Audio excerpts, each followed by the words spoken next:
Welcome to Star Wars Newsnet Live. It's another lovely Thursday night. I am Nate Manning. I am joined by Brian Miller and also Rosie Lambert, all from the lovely folk at Star Wars Newsnet. Hope you guys having a lovely Thursday night. We're getting going a little bit early this week. If you guys try to tune in every Thursday, last week we had a little bit of a hiccup getting this thing going because this is a very hard show to produce, surprisingly, because a lot of our staff is all over the world. Like Miss Rosie here, she hails from Sydney, Australia. So it is morning for her. Meanwhile, for me and Brian, it's nighttime over here in the country, over in the United States. So, it's going to be tough to put things together, but we're here tonight to talk about everything going on in Star Wars. But before we get into that, how we doing, guys? You guys doing all right tonight or this morning? Yeah, doing great, man. We've got some, I should have probably told you guys this before we got started, but I got some severe weather coming where I'm at here in the next hour and a half, 2 hours. So, oh God. And I know Rosie's got somewhere to be in about an hour. So I think we're going to try to keep the show to about an hour tonight. Yep. And we're dealing up here, up the north, we're dealing with a bunch of air quality issues. Canada's dealing with a whole lot of horrible wildfires. So the air here is disgustingly awful. It's tough to breathe and tough to see. And it's not a good time. It's not a good time here either. But we're gonna ignore all of that stuff. First off, sacrifice, your well-being for the show. This is what we're gonna focus on today. Australia is all right at the moment. Actually, we used to have we do sometimes have severe wildfire issues. But at the moment, we're pretty chill. It's a nice sunny day this morning. I woke up several hours early stressing about this. So, Oh, no reason to stress. No reason to stress. None whatsoever. Because we're going to talk about everything we love most, which is Lucasfilm drama. Because there's this endless supply of it, Drama, if you consider getting 2 movies in 2026 drama, in 2026 drama, and as well as the first ever Star Wars open world game in Star Wars Outlaws, which was revealed this past weekend at the various Ubisoft events. We're going to get into all of that and whatever else you guys want to talk about in the live chat. I see Andrew there, Miguel. Miguel, how we doing, guys? Hope you guys are having a lovely evening, morning, wherever you guys are. Miguel, I know it's late where you're at as well. Think about going to bed, young man. Go to bed, young man. Yeah. But let's get right into it. And we're going to start off with this film news. So if you guys remember back at Star Wars Celebration, they announced 3 movies. The Rey movie set 15 years after Rise of Skywalker. The Dave Filoni movie set during the Mandalorian era that's going to wrap up the Mandalorian cinematic universe, whatever you want to call it, Mandoverse type of deal, and then the James Mangold Dawn of the Jedi movie that takes place, 20,000 years before anything or something like that. It doesn't matter much, but the question everyone had was, when are these movies coming out? And we had no idea. The only things we knew was that there were 2 movies on the docket and that had stakes in the ground. They're coming out December 2025 and December 2027. Well, forget about one of those stakes because the stake in December 2025 was pulled out and it was pushed to May. Let me get the date right here. May 22nd, 2026. Typical Star Wars date. Yep. Memorial Day weekend that year. And then a brand new date, to the best of my knowledge, December 18th. 2026. Now there were rumors that they were talking about doing movies in 2025, 2026, and 2027. Now it's no longer 2025, but we're still going to get basically right now 3 movies in a year and a half. Months, 19 months, something like that. Yep.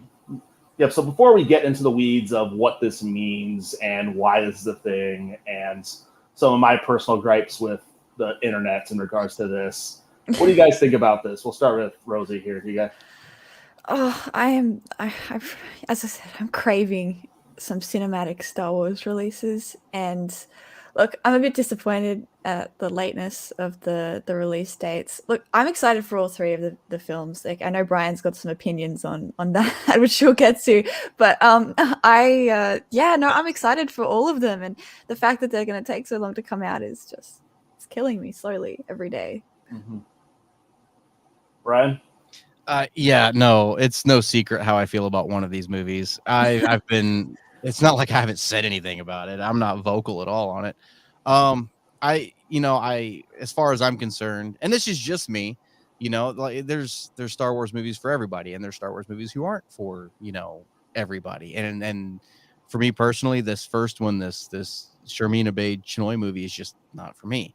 And so as far as I'm concerned, I don't get a movie until the end of 2026, which, but I'll still go see it. I don't care. I'm just busting some chops. I miss Paul. It's a good thing he's not here right now because we'd be going at it. But it's cool. The last time we got two movies within 6 months of each other was Solo and The Last Jedi, and then we had to wait 18 months for Rise of Skywalker, and so now we're gonna get these three movies within 18 or 19 months. And like I was telling you guys before we went live, I quit smoking when I for my son, so I'd be here for him, and changed my habits a little bit.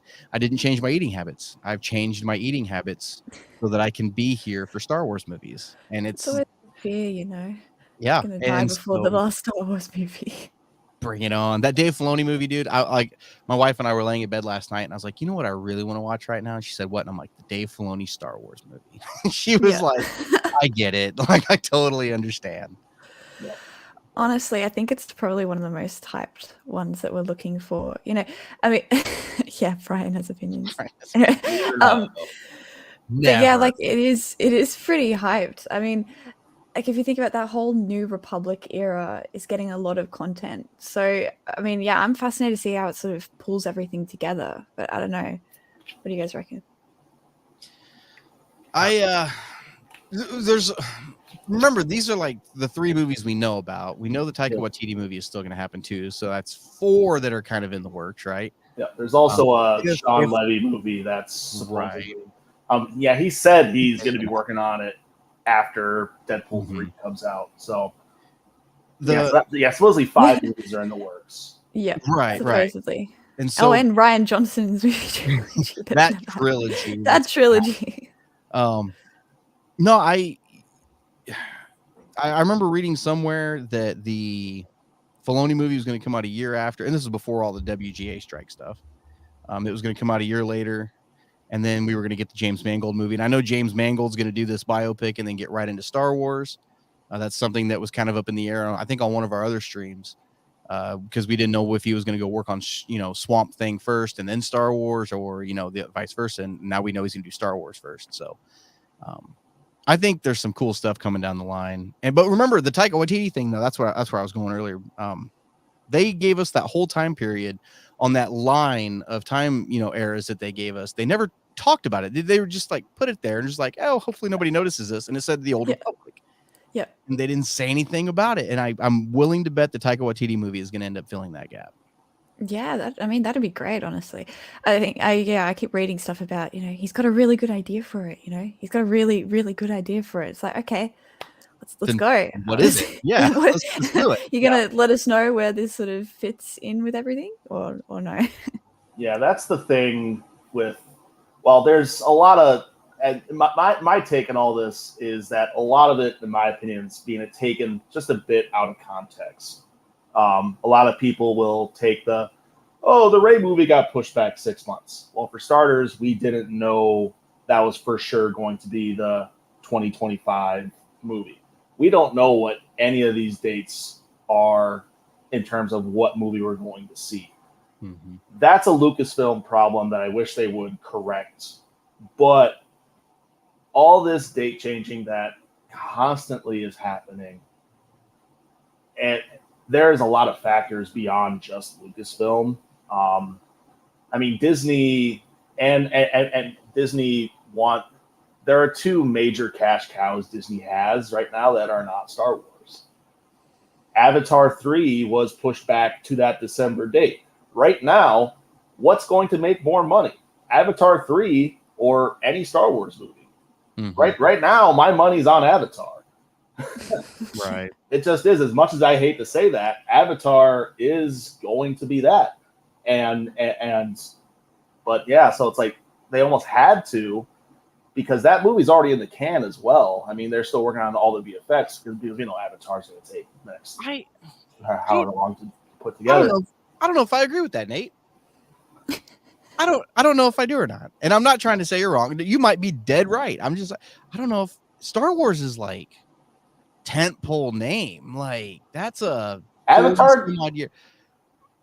Avatar: Way of Water just made $2.2 billion. Oh, did it? Okay, I didn't know that. Has a Star Wars movie made that kind of money? I don't think so. It's just bizarre to me, the whole Avatar. I mean, like, I love the effects. Yeah. The effects are incredible with Avatar. But honestly, you're right. I would. It hurts me to say that it would do better than any Star Wars movie, just because I feel like people still have hope in it. You know. Yep. And there's also the thing that it also had to be pushed back because of this little thing called the writer's strike. Oh, yes. Mm-hmm. A script is not done for this thing, as far as we know. And if it is done, there's probably going to be rewrites. They can't do those rewrites.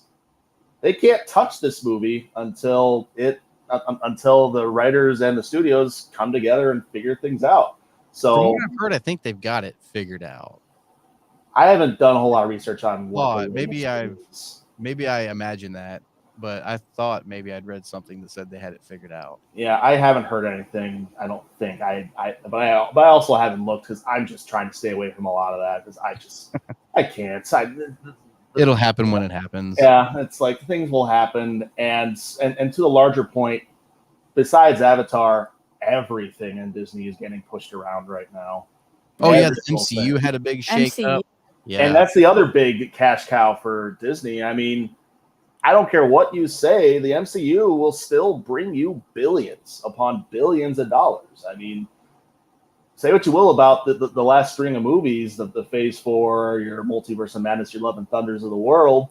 There are studio heads that would do unspeakable things for a shot at that kind of money. Yeah. They would do anything to make the kind of money the worst of the MCU has. So, yeah, so it's like there's a lot going on at Disney right now. But at the same time, I wish Lucasfilm wouldn't just stake these flags because the December 2026 film is new, but I wish they would say what it is. Like, I just don't get it. Like, that's my frustration with it all. Especially, you were talking about Avatar, too, especially since they've got stakes all the way into the 2030s now. I know. You're not wrong. Yeah, you think they could give us a bit more information? Yep. MB Wilson says the only problem with Filoni being released in 2026 is the writer's strike is delaying the TV series also, and they probably need to stream before the Filoni movie can happen. Mm-hmm. I think you're talking like Mando season 4, maybe even season 5, whatever else they have in the pipeline. Because they definitely have probably other shows in the works, but it's like, those things need to come out. And I mean, and they can't shoot. So we'll see. I mean, and Miguel says another thing. These people are still writing. Make no mistake, they just can't legally turn stuff in. They will do it later. I would not be surprised one bit at all. I mean, that's the thing. It's like these people are still working. They're still working for sure, but it's like they can't publicly publicly say it, and right on them. I mean, they have to make a living, but it's like, I mean, these Disney, this Disney date reshuffling says a lot about the state of Disney right now, and it also says a lot about the writer's strike and the kind of impact it's happening. Because going back to the MCU and how big it is, if one thing goes down, like Blade or Daredevil or whatever, and they're shut down, dominoes, everything. That's just the way they're set up. And because it's such a big thing for Disney, if that's impacted, Star Wars is impacted, then Avatar is impacted. Those three are the big cash cows for Disney. Star Wars, I don't know if it's even in the top 2 right now. Keep this in mind, too. These writer strikes happen every 3 years. So we're going to be pushing films back again into the mid 30s. I mean, they don't have strikes every. There's a potential for it every. Oh, there is. I mean, but yeah, if it happens again in 3 years, I mean, it's such a sticky situation. It is. But at the end of the day, very excited for 2026 films, potentially two of them. Of course. I mean, the 2026 it's just, I guess, as you were saying before, like Star Wars isn't like a big cash cow at the moment because it really hasn't had much of a presence in cinema like recently at all. Since The Rise of Skywalker, and obviously that had such a poor reception. So it just seems like, because they're so out of the loop, and they're just really focusing on Disney Plus shows. I don't know. I miss it. I miss the, being able to go, watch a Star Wars movie in cinema. I always harken back to Rogue One being just such a incredible experience for me personally. It was one of the first ones I watched in cinemas. So yeah, no, honestly, I can't wait for it. Mm-hmm. Here's one more thing too. So I think they're messing up in the order they're putting these movies out. If they I would almost, here's the thing, right? So yes, we've gone, by the time 2026 rolls around, you're looking at 6-7 years since a Star Wars movie. That's going to be a huge event no matter what when a Star Wars movie is coming out. But if you do this Dave Filoni movie first, right? And hear me out. This is just me pleading the case. I'm playing. And I was going to point out Miguel's comment and how he said don't rule that out. Filoni could be that May 2026 film. Oh yeah, let me see if I can find that again. It should be right here. Yeah. Am I looking at it? Oh yeah, here it is. So if they were to hold off on putting any movie out until then, right? We've already gone this long without a movie. Wait an extra couple of years and put this movie out first, because we all know at this point, Han, Luke, and Leia are going to be in this movie, right? They're going to. They just make sense that they're there. If this is a huge event that's happening in the New Republic, and they're fighting Thrawn, Han, Luke, and Leia are going to be a part of that conflict, right? We know Dave Filoni and Jon Favreau put these characters in there when it makes sense. Who's in play, who's in the galaxy right now, what makes sense, what's natural. That is what's natural. They're going to be in this movie. You put out a movie trailer that has got Thrawn standing on the bridge of the Chimera, and you've got the Millennium Falcon going against it with Han, Luke, and Leia on it, with Lando and the droids and Chewie. That'll never happen. Breaks the internet, honestly. Instantly, $2 billion movie. It'll never happen. I know. Instant $2 billion movie. Instant. That's all I'm saying. So that's the way to bring Star Wars back. Now, if this becomes a full trilogy and Mandalorian is long dead and people are just going to see whatever incarnation of Han, Luke, and Leia they bring to that could be a opening shot for the third movie in the trilogy. But yeah, right away, it's like, oh, God. Do it. Oh, I'm with Brian on this one. That would be I want insane. to see it. Yes. I would fall on my share. I am on the light side. I'm just being optimistic. It's not going to happen. No, I think you're just being a pessimist. I mean, you think it's realism. It's realistically not going to happen. No, I just think you're being a negative Nancy. You're being a negative Nancy. Thank you, Miguel. He said in the live chat here, I think I'm going to have nightmares today thinking about scenario. God, please, no. I agree. Oh, he's just terrified of the CG Han, Luke, and Leia they're going to come up with. What was it that Ray said in the trailer for episode 7? Just let it in. She just let it in. You'll enjoy it. Okay. Yeah, I promise you'll enjoy it. And they were talking about the Ray movie. Yeah, you really are. You're desperate for it. Okay, I don't think it's going to be as bad as you think it will be. I'm actually interested. I'd like a little bit more information, but that's the thing with all of these. Even Dave Filoni's movie, Filoni's especially, I just want to know what the stakes are going to be, because we're dealing with a lot of stuff in The Mandalorian and whatnot.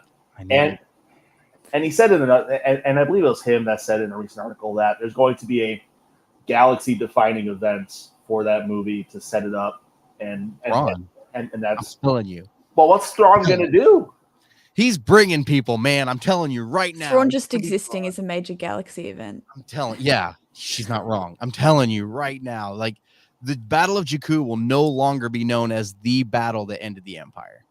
It won't be. It'll be this battle. Wherever it takes place over Chandrilla or Coruscant, wherever the hell it happens, that's going to be the battle that ends the Empire. We know the Empire's going to end. We know Thrawn's going to lose. But it's still going to be so amazing to see this go down. And I promise you, Hans. I mean, even in Legends, like the Empire was still kicking around a decade after, because Heir to the Empire wasn't until what, like 5 years after, and then there was the other Legends stuff as well. I can't remember. I can't remember the exact while. They were still fighting them like 7 or 8 years after. Right, the Empire was around a long time after. I mean, it makes sense. I mean, it absolutely does. It absolutely does. Just destroy the Death Star. Emperor dies. Obviously, that's why I don't really. Yep. Oh yeah. All the books have done it really well, and this last season, The Mandalorian really explored the Imperial remnants pretty well, and set that up. And obviously, that's going to be the threat going forward, and we'll see how that all comes out. So ready. Yeah. One other thing with this that is very, very, very interesting. So cast your mind back to 2018. I've slept since then. Forget Last Jedi came out. It was divisive, but it made 1.4 billion, whatever it ended up being. That don't matter all that much. Solo comes out the same weekend this May 2026 movie is allegedly coming out. But it's kind of the same situation because another major Disney property is releasing a major film 3 weeks before. In 2018, it was Avengers: Infinity War, and that came out the same year, didn't they? Yep. I forget that. And that movie cannibalized everything, like the entire summer, because that was also a $2 billion movie. And next thing you know, Solo brings in what, 380, whatever the heck it ended up being. It bombed. Yeah, to put it lightly, it didn't do too well in the box office.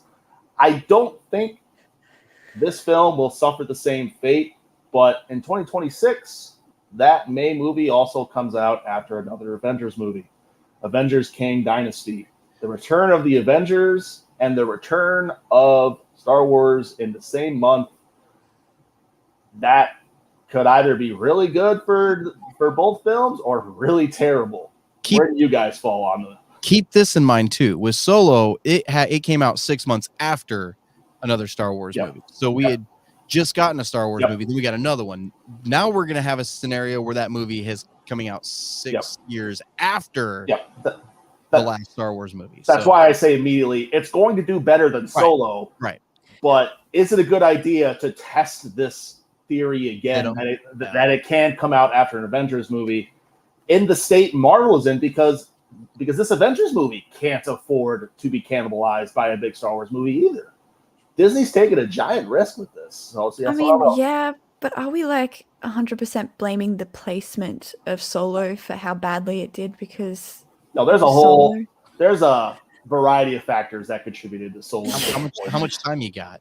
Yeah, but at its core, that's the same thing as replaying in 2026. A little bit different. The stakes are a little bit different going in. I mean, not enough. A lot more people cared about Avengers than Solo, and probably jury's out on how much we'll care about Avengers by the time 2026 comes around. Me as a big Marvel fan, I'm starting to lose a little bit. I love the last Guardians movie, but everything else, hit or miss. But yeah, I'm just kind of, who knows? We'll see. N.B. Wilson, it will have been much longer since the last Star Wars movie than there was with The Last Jedi. Yep.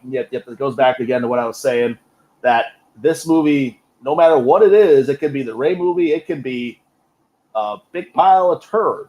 As bad as you just said. What's the difference? Yeah, what the heck? That's not my opinion. That's definitely Brian's. Dude, I'm just trolling at this point. And I was about to say, it could be as bad as Brian wants it to be. He's desperate for it. I hope it's good. I hope it's the greatest Star Wars movie ever. I hope every Star Wars movie that comes out is the greatest Star Wars movie ever. but I just don't see it with this one. It could be that bad, but because I mean, you could argue that the creativity behind it isn't that inspiring, but no matter what happens with it, if that is the movie in May that year, which who knows at this point, it's going to do way better than Solo did. Oh, and it will be the one. Yeah. Just to annoy Brian. Just Let's see. They'll Movie's find gonna this bomb. stream somewhere, and then they'll go, "Yep, Yep. the Rey movie. That's when we're I just releasing don't get it." why they would do that. Like, I don't know. And again, this is all assuming that the writer strike ends in a timely fashion and all this stuff goes Maybe away. we'll get lucky and the strike won't end for a while and they'll just cancel the Rey movie. Well, Like that's not where I thought you were going with it. Well, how did you not see this coming? But yeah, Hollywood needs this strike to end fairly quickly, right. Because I mean everything's going to suffer, and these delays are going to just get longer and longer and longer, and then the quality of things that comes out is going to be not that great. I am personally very worried about Andor season 2 because Tony Gilroy is nowhere near it right now. Well, he got done writing before this. That was what turned in beforehand. Right, but he's not on set to oversee anything. Yeah, you're right. And that's the thing. It's like if there is something that needs to be changed, they can't do it. They can't do it until the strike is over, and then Gilroy pops back in, checks out the dailies, and like, oh no, this is awful. What are we gonna do, guys? This show comes out in I don't know, say I don't know, September. Oh no, we have 11 months to figure this out. I don't know how we're gonna do it. Back to reshoots. Yeah. Andrew Haley, what year do we think we will get Mando season 4 with the strike? Miguel is saying 2025. He just doesn't know which month. Yeah. I think that's a pretty good estimate because the scripts are done. Same boat. The scripts are done, but I believe they're prepping and pre-production, all that stuff, and they're preparing to shoot. They're just waiting for the strike to be done, I believe. And we had 2 years between seasons for Mando this last time, so yep. So I still think 2025 is a good bet for that, which means 2025 Mando season 4 that ends on a big cliffhanger, leads to the next movie, leads into May 2026. May 2026. Maybe that's the play. I don't know. That's where they're going to drop the trailer for the Filoni movie at the end of season 4 of Mando. Maybe they after end credits roll. Coming to your galaxy. That's I wouldn't doubt it. Because remember, we got Skeleton Crew, we've got Ahsoka, we've got another season of Bad Batch coming to keep us busy until then, and a lot of stuff to chew on. Yes. MB Wilson in the chat. Andor is still in production. Just Tony is not doing his producer duties. Yep. Because he was basically called out saying, "You shouldn't be doing this," and he stood down, and he just. And you know what sucks about that too? This is the season that's leading into Rogue One. Like, this is where it really matters. It's a complicated season. I have faith that I have faith that it's going to be good. I'm sure it's going to be good. Yeah, I'm sure it will be, but I'm just worried it's not going to be at the level we're hoping that we're expecting it to be because of everything it has to do. Because it's a very complex thing of what they're even attempting, much less what the content is going to be, because they have a lot of ground to cover. Very, very bold of you, Miguel, to assume there's going to be a season 2 of Ahsoka. Yeah, very bold. I don't disagree. Just saying it's very bold. I hope there's. Rosario Dawson seems very confident that there's going to be a season 2. No, guys. It'll be end of season 2 of Obi-Wan Kenobi. No, for sure, guaranteed. I'm sorry. I'm sorry. A whole other discussion. I had to. Don't say that. No, there's no way that's happening. No, I mean, I'd take a season 2 of Obi-Wan over a season 2 of Book of Boba Fett. Oh yeah. Any day of the week. I actually liked Obi-Wan Kenobi, and that's gonna get me. I liked the 2.5-hour edit a fan did that turned it into a movie instead. It should have been released as a movie. This is what I keep saying. We need like more cinematic releases, and Disney shouldn't be so hesitant to. I See, I was know thinking they're about. making a lot of money off Disney Plus, but I was meant to be preparing for things that would come up, and this is one of those things. The Obi-Wan and the television discussion. There was a report the other day from the Hollywood Reporter that said Andor season 1 got $250 million for production. That's wild. That is a movie budget. That's wild. yeah, Obi-Wan, I believe, got like what, 100 million? I believe is what the reports are saying.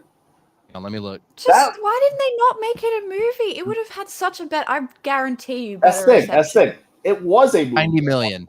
Obi-Wan had 90 million. It was a movie at one point, potentially even a trilogy. So what happened there? But why don't make? But whatever. We're getting off. Yeah. Are we getting off topic? I could talk about the Obi-Wan series for days. So. I mean, I want 8 seasons of Ahsoka. Miguel, what do you mean 8 seasons? He's not wrong. Filoni will never kill this character off. The only way Ahsoka leaves Star Wars is if someone else offs her. Yeah, well, she dies eventually, obviously, because her voice was in the Rise of According to Filoni, she's still alive. After the Rise of Skywalker, that's a stretch. Yep, that didn't. No, she's just immortal. Filoni means just because we heard her, or Filoni said, I believe, just because we heard her voice in that moment doesn't mean she's dead, guys. Come on now. She's not dead. No. She's just living. Miguel just clarified. THR didn't say season 1. It's implied, but both those numbers could be both seasons.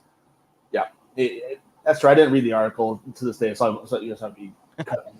False news. I'm fake news. I talk a lot on these shows. 90 million or 90K. It felt like 90K at times. I could have probably shot that better in my backyard. I liked Obi-Wan, right? There was a lot of fat on Obi-Wan that could have been trimmed. A lot. Yeah. And I mean, there was cinematography wasn't the greatest. There were, the shot where Leia was in spoiler alert if you guys haven't seen it. I don't know why you guys are listening to a Star Wars podcast, but when Leia's strapped to the interrogation chair and the lights all go out and all of a sudden and then the other side lightsaber kills the stormtrooper. Looked like it was shot on like a high school auditorium stage. Like it just didn't look. Give it a bit more gravitas, Yeah, it deserves better. It did. It's weird because even if THR said but even if the numbers are that 250 million for Andor is applied to both seasons, one season is still, I don't know, about 125 mil. Yeah, that's still more than Obi-Wan. Obi-Wan got 90. Yeah, I mean, true. But also at the same time, double the episodes. That's true too. You're not wrong. You're true. That's true. And the Andor episodes were, I believe, average longer than Obi-Wan as well. So I have to go back and do the math on that. But I mean, who knows? But yeah, we can talk about that stuff every day. But to bring things back on track, do you guys have any closing thoughts, or anyone in the live chat have any closing thoughts on 2 new Star Wars movies in 2026, or any theories about which ones they could be? Because who knows at this point? I think we're going to need 2 movies at that point, that close together. After coming off our dry spell, we're surviving. Ray. Yeah, just in case. Got to make up for that. We're surviving the dark times right now. Dark times version 2.0, because we had the dark times between 2005 and 2015, and then there's it's almost the same gap between episode 3 and 7 as it is between 9 and whatever we're going to end up getting. So dark times, so. Bring it on. Give me like 5 movies that year. I don't care. One after the other. Yes. Miguel says Star Wars movies. Yeah, real quickly back to the live chat here. Miguel adds that shooting the volume is cheap compared to building full sets. And also it very looks so true. Good. Yeah. It looks so good. Yeah, you can't argue with that. And then Andrew Haley, referring to his previous comment, if the actors go on strike, it could lead to longer delays. Absolutely. Yeah. Absolutely. I believe the Directors Guild reached a deal. I don't know if they had their vote yet to maybe that's what make it official, but what I know reports were saying that they reached a deal. I don't know if it's official, but if that goes, then we'll see. I mean, that's what the Writers Guild is kind of annoyed at. Last time I heard is that no one's standing in unison, and the writers have their needs, and the directors had their needs too. But they were able to. Who knows? I don't want to get into the weeds on that. Everyone deserves what they deserve.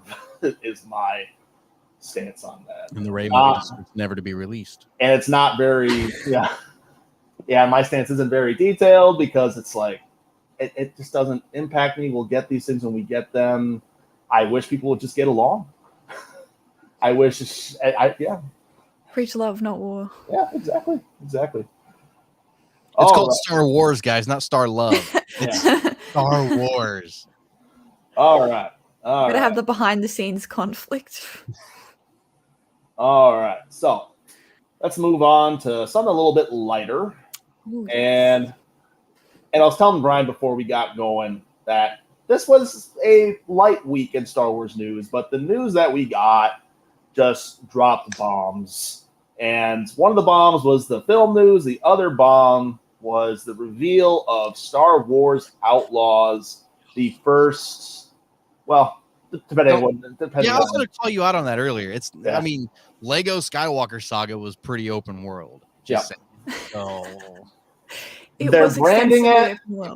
They are branding it as the first open world Star Wars game. Whether you agree with that or not, who knows? Who cares?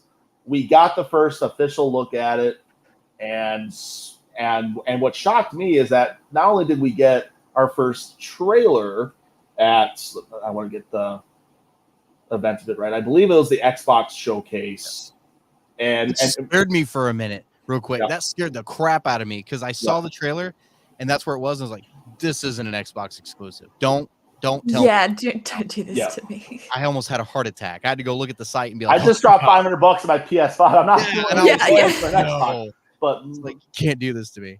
But yeah, we got that at the Xbox showcase. They dropped that, and then they said, because we all thought they were going to, because I believe there's a rumor going around, and it made sense if the game was further development. We thought that we would get something at Monday's Ubisoft games or Ubisoft Forward events. And yeah, they showed not just a full trailer on Sunday, but 10 minutes of very good-looking gameplay at the Ubisoft event, which blew everyone with the sane head away because there's a whole lot of things going on in the internet, which we won't get into here. All over. But it's like, my God, I was blown away by what we saw for both of those things. So, Brian, we'll start with you this time. What was your reaction to both those guys and just Star Wars Outlaws in general? It made me forget all about that Ray movie thing for a little bit. Like, I was so excited, dude. Like, I just got done mowing my grass and my phone starts going crazy. And I'm like, why is my phone going nuts? Oh, man. Oh, crap. No way. And I had to come in and watch the trailer. Absolutely awesome, dude. My wife is in love with this new character, Vess, I think her name is. Kay Vess. Do what? Kay Vess, I believe. Kay Vess, that's right. That's right.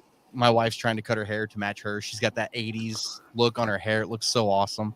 And that little creature she's got with her looks like I don't even know how to say the word now. An axolotl, I think is how you say it. It does look like an axolotl. Just like one. And so, well, their name is Nyx. So Nyx, yeah. Good old Nyx. I love the trailer. Andrew brought up a good point here. It looked like Kyle Katarn appears in that trailer. Yeah, Jensen was his character's name. Jalen, I believe. Jalen, sorry, I always get that wrong. I believe you're going to be disappointed. I believe so too, but you never know. He turned around and I felt my chest explode. I'm like, oh no, because he's the one Legends character I want to be brought into canon so badly. Yeah. I love Kyle Katarn, and he's got the look. He's got the pauldron. Right. I mean, he looks awesome, right? In this droid, he's got this old BX commando droid wearing a trench coat, looking freaking awesome. Like, I absolutely loved it. It got me so hyped for this game. And we can talk about the gameplay here in a little bit because it released the very next day. I know. But like you were saying, it kind of came out of nowhere because I was expecting, we knew they were working on it, but with Jedi Fallen Order, like a year before they even showed us the trailer, they were like, hey, we don't have anything to show you, but the game's going to be called Jedi Fallen Order. And everybody for a year was like, the hell does that mean? Like, what is this going to be? And so when they just drop a full CG trailer and then the very next Mm-hmm. day drop 10 minutes of gameplay, it's like, I don't remember the last game that yes, did that out of nowhere. yeah, I know. loved it. Hey, Sydney's watching. What's going on? Howdy, folks. How we doing tonight, Sydney and Miguel? Man, I know you guys are just loving our video game talk. But yeah, we hope to educate you guys, Sydney. We hope we do because this game, if it works out, it could be really something special. Oh yeah. Rosie, what do you think when you first saw all this stuff? Oh, honestly, I was so excited, and I know that there was like, people, complaining about the fact that there were no lightsabers or whatever. There was no like reference to any Jedi or anything. Honestly, I don't care, and that's not the thing that makes it Star Wars. That's my opinion personally. It's all about, I guess, the universe and I guess the way they create the characters. But anyway, it looks insane. I'm really, really excited for it. I love the protagonist as well, so I'm with Brian's wife on that one. But like, yeah, she looks so cool, and it's always good to see some new female protagonists as well. Always. But yeah, no, I'm really excited for the whole seedy underworld vibe we're going for here, and it's an interesting position in the timeline, I thought, and I was reading a bit about it, how it's set between Empire Strikes Back and Return of the Jedi. Yep. In that 1 year gap. And it was, I don't know who was talking about it, but basically they were saying that it's where the rebellion's sort of on a hiatus. They've taken a bit of a hit. So, it really gives the opportunity for those syndicates to really thrive. So that's sort of the background that we're going into with that. And yeah, it looks really interesting. Yeah, you bring up the timeline, and Marvel has explored this time period for the last 3 years or so at this point. And yeah, and you're exactly right, Rosie, and that the rebellion, they're basically trying to pick up the pieces. Meanwhile, yeah, and the Empire's trying to squash them. Meanwhile, you got this, and I don't know if we're going to see them in the game, but who comes back in the comics? A little crime syndicate called Crimson Dawn and Kira. Yeah. And so actually just finished that comic run 2 nights ago. Yeah. And she basically launches after her coming out party in the War of the Bounty Hunters thing, she basically set all of the crime syndicates upon each other in just a bloody war to confuse everybody. It's like, who's doing all this? What's going on here? Who knows what's going on? And so the entire underworld is in chaos. So I really want this game to be set during that little pockets. I don't know if it will be, but who knows? But either way, it'll be very nice to see the Star Wars galaxy expand a little bit. That's always my thing with stuff like this. That's why I love Survivor and Fallen Order as much as I do. It's because it's so fresh. It's so different to everything we've been seeing, while still feeling true to Star Wars. My God, is it nice to have new characters every once in a while? Yeah. And yeah, I'm feeling like Star Wars is a big deal for me as well. Like, I really want it to feel like, I know they're talking a lot about making it feel more grounded. I know that a lot of the discussion with Andor was about making it feel more grounded and more human and stuff. But I honestly love the fact it's set in a galaxy far, far away, and that's how it feels. It's not connected to Earth or I guess humanity in any sense. But no, I really, really I like feeling like it's a part of a distinctive universe, and that's definitely the vibes it's giving me. So yeah, I'm really looking forward to it. But yeah, Brian, did you have anything to add to that? Well, it's got this classic Star Wars feel to it too. It doesn't have a prequel feel to it. It doesn't have a sequel feel. It has the classic, lived in 80s, 70s, and 80s feel to it. And like I said, with her hair and with the outfits they're wearing and the tech, it all looks like 70s and 80s tech, would have been had this been a movie in the 80s. This is what it would have looked like. And I love stuff like that. I love it. And in Fallen Order, Grease just looks like he's out of the 70s. With the bomber jacket and the gold bling hanging from his neck. The Mantis is in just terrible shape. He looks like my grandfather. Yeah, he looks like my grandpa that I remember from the 90s who just couldn't let go of the 80s. That's exactly what the sideburns, that's him. And so I love that look and that tech level. And so the fact that they're putting that much detail into it, I love it. And you know, the gameplay looks amazing. Yeah. Ubisoft, I love Ubisoft. I'm a huge my favorite video game franchise ever is Assassin's Creed. I'm a huge Assassin's Creed guy. And I loved both Division games. I played both of them. So when they said they were using this Snowdrop engine for this game, I was like, I wonder what that's going to look like. And now we kind of know, you know, and so you know, they're basically doing the GTA wanted level in this, you know, where you I can't wait to have fun with that. I can't wait to have fun with that. Yes. Oh, and the ground to air combat, like that's oh man, that looks so smooth. Flying into space. That looks so smooth. Oh my lord.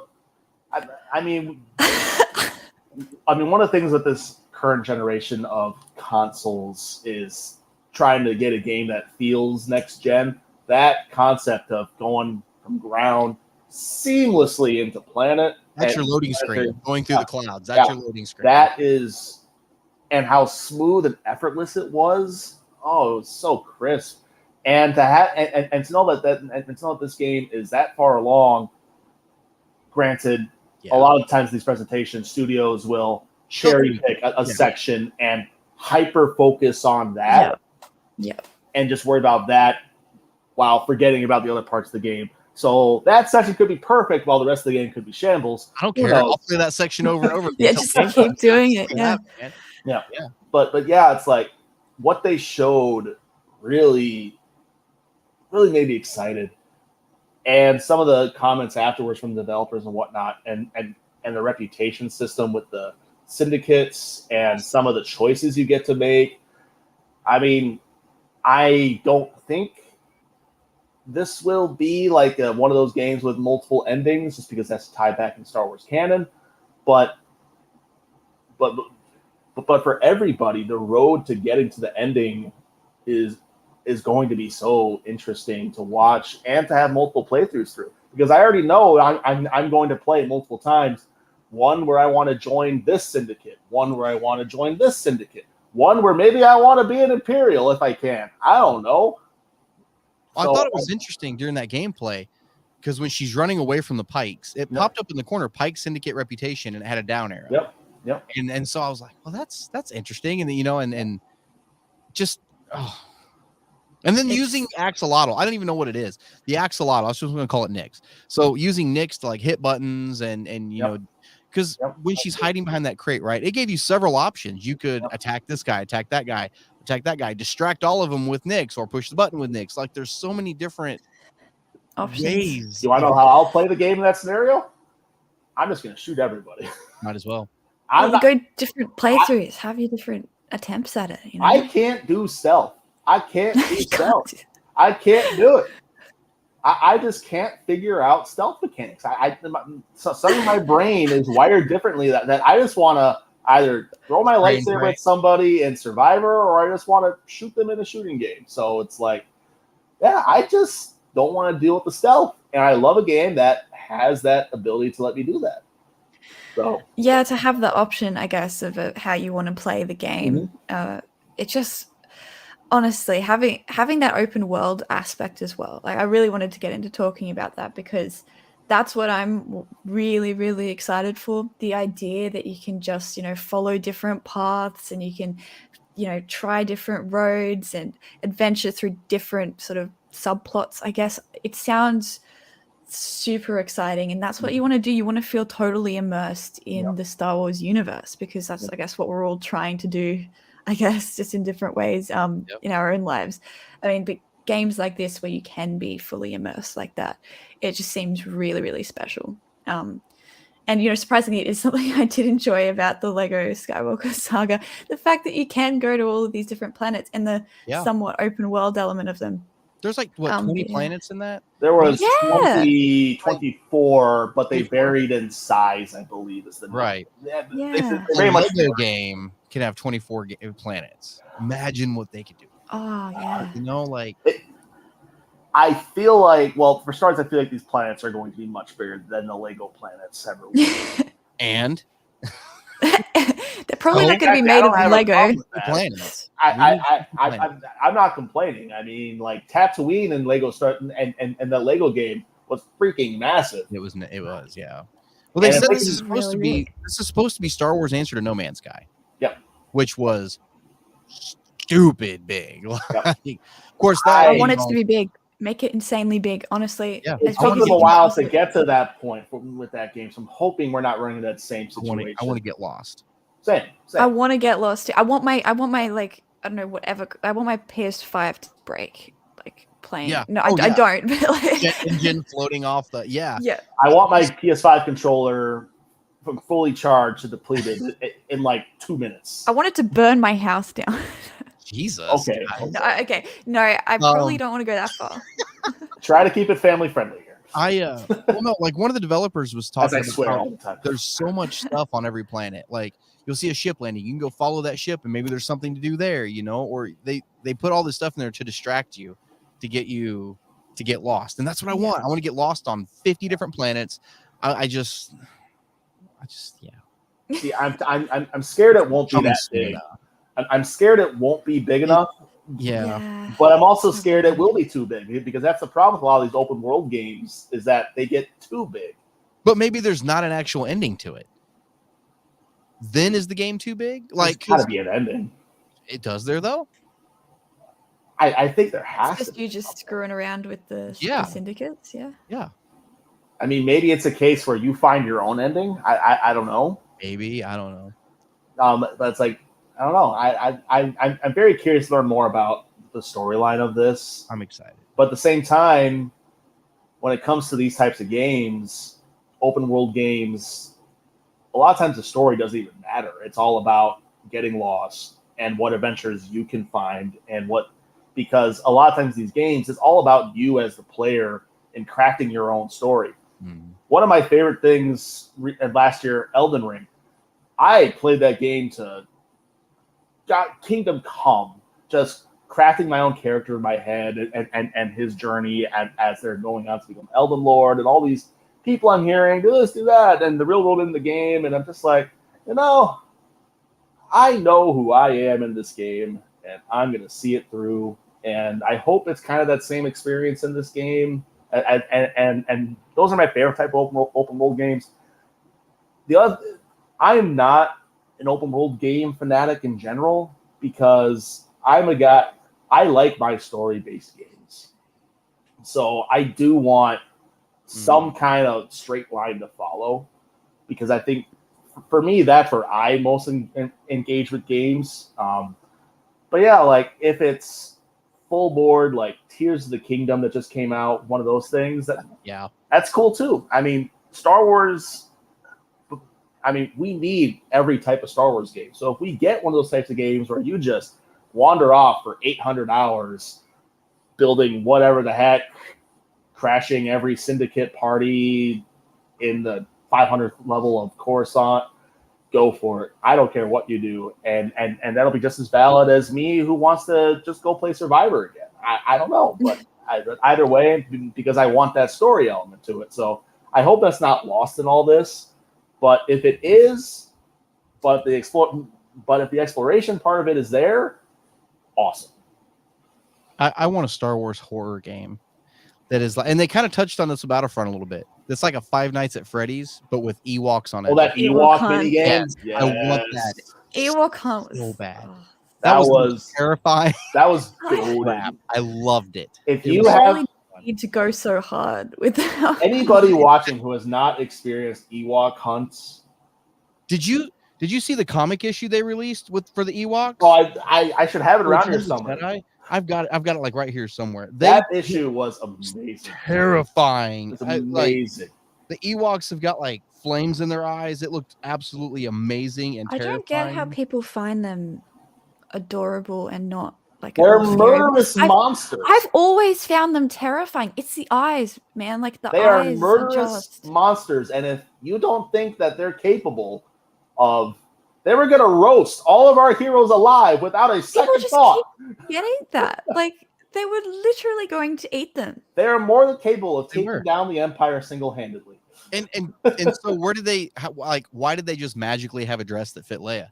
Like, did they eat the chick that was wearing the dress? Yeah, exactly. They didn't just freaking sew it. Oh, there was a a Force of Destiny short. They were just gonna They were just gonna like eat them and like pack their clothes away and just be like, oh, just in case then another person comes along that way. Like, why were they gonna let Leia live but kill everybody else?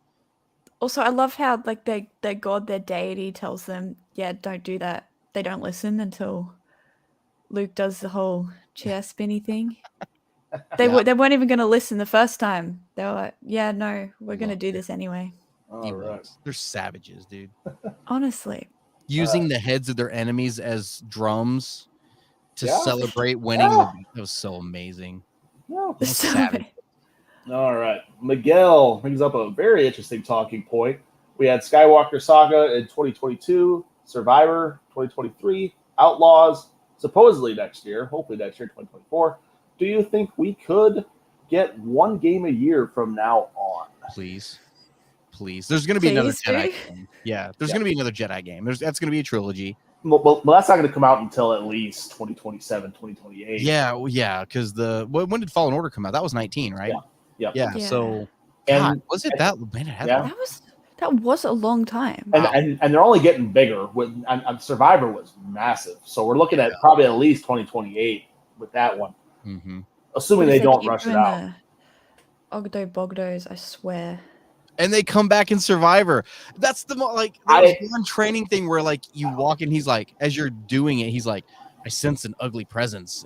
Ew, oh no! And you get in, you have to fight two of them. And it's Miguel, you're watching. Can I please write an editorial for the site complaining about that freaking boss fight, or just the reskinned boss fights in Survivor in general were awful in my opinion. But especially the spawn of Ogdo Bogdo. Please respawn. Do not bring that thing back. They're just in Outlaws for no reason. Miguel says you just open a door. Oh, this is going. I mean, if there's one article, dude, that one and Rick the door technician. We got the door technician. Him, man, he tried. I could write a whole editorial on that. Pull one out for him. Yeah. I mean, I could just come up with a backstory for that guy and his story. I just want to work out why Darth Vader was so easy in comparison to the spawn of Ogdo Bogdo. Are you sure about that? Because I died like a trillion times to Darth Vader in that fight. Well, that's the two Ogdo Bogdos. Real quickly. Sorry if we just spoiled the game for you, folks. Oh, I am so sorry. There's no. Everybody's played it. I guarantee. But we're so sorry. Darth Vader's in Survivor. We're sorry. I am so sorry. That is entirely my bad. But yeah, you know what? That's a good point actually that you brought up. It's already been out there, so let's just talk about it. How did she beat the crap out of Vader so easily? Like, we'll get back to your. We'll talk about that on another video. Yeah. Yeah, but we will get to that. Oh boy. Well, we're hitting about the hour mark, guys. Yeah, but yeah, real quickly on Miguel's thing. We had Skywalker Saga in 2022. And then Outlaws coming this year. Do we think we could get one game a year from now on? I think that's what they're trying to do. I mean, Respawn still has a few games in development. We'll see how those develop beyond the third game in the Fallen Order trilogy. Hopefully those fill the gap. I'm sure there's other stuff in the works. I don't think we'll see that KOTOR remake anytime soon. I don't think we'll see Eclipse anytime soon. But at the same time, Eclipse and what that game promised is kind of now transferred over to Outlaws. So we're going to get that type of freedom in Outlaws. And I'm very excited about what Outlaws offers. And so, yeah, I feel like that's kind of a good point to end on, unless you guys have anything else to add. No, nothing in particular. All right. Yep, and Miguel added, there's the one from Hennig too. If you guys didn't hear, the studio Skydance actually brought in to work on some capacity. It wasn't specified in the report that we pulled it from, but the Star Wars 1313 director, Dominic Rob Lilliard, I believe is his name, is working on that game. So if you're familiar with 1313 and what that game promised, I don't know if that's an indication of what we can expect from Hennig's game, but if you know Amy Hennig and some of her work, like, oh, what has she done? The Uncharted games and some other stuff like that. She has quite the pedigree, so I'm excited for that game as well. And if that has a 1313 vibe, I'm here for that. And I really hope they are able to get Star Wars games out every year because we need them. They're able to get everything else besides movies. But closing down LucasArts was stupid. I'm sorry, but it was. I get they were going for Lucasfilm Games, but LucasArts should have. Well, Lucasfilm Games wasn't founded until what, like 2019, 2020? Lucasfilm Games? Yeah, I think. No. Well, maybe it was. Maybe you're right. Because they went straight up off of I think EA. Jedi was the first one that was under that banner, wasn't it? Lucasfilm Games. Jedi Fallen Order? Lucasfilm Games. Because we had both Battlefronts, and I don't remember if they said Lucasfilm Games on them or not. I can't remember. I've slept since then. The actual like brand, the Lucasfilm Games in the modern era. I did a quick Google and I can't quite find what I'm thinking of, but it was LucasArts, and then that shut down when Disney. 2021, Miguel says. Yeah, 2021 early. So yeah. So, but between the Disney takeover, EA had exclusivity.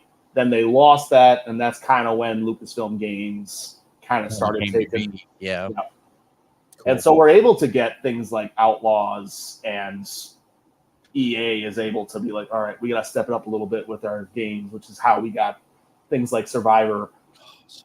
Even though some people still have issues, Survivor was still an awesome game if you're able to not have issues and play it. So don't.